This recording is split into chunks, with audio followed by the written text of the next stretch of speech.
कहानी नंबर 128। उत्तम ब्रह्मचर्य।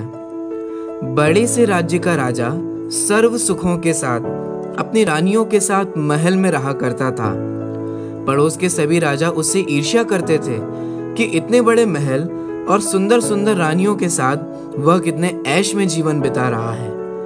एक बार पड़ोस के एक राजा राजनीतिक वार्ता के लिए उस राजा से मिलने गए।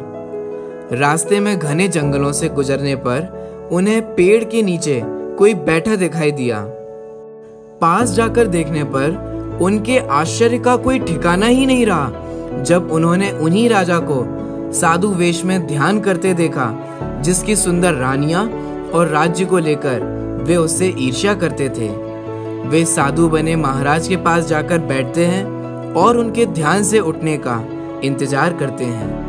ध्यान से उठने पर राजा साधु से पूछते हैं कि सब कुछ छोड़कर साधु बनने का निर्णय आपने क्यों लिया? क्या आपको अपने महल, रानियां और भोग विलास की कमी नहीं खलती? इन सब के बिना आप कैसे रह लेते हो? साधु बने राजा ने कहा, मुझे भी मेरा महल, मेरी रानियां और भोग विलास सुंदर प्रतीत होते थे, पर विचार करने पर समझ में आया कि सुंदरता इनमें नहीं बल्कि उस अलौकिक वस्तु में है, जिसके कारण मैं इनकी सुंदरता देख पाया। यदि वह अलौकिक वस्तु ना हो तो बाकी हर वस्तु की सुंदरता का कोई मोल नहीं, और वह दिव्य वस्तु है मेरा ज्ञान अर्थात मेरा आत्मा। जब से मुझे इसकी सुंदरता का भान हुआ है, शारीरिक और भोग विलास की सुंदरता के कोई मायने नहीं रहे।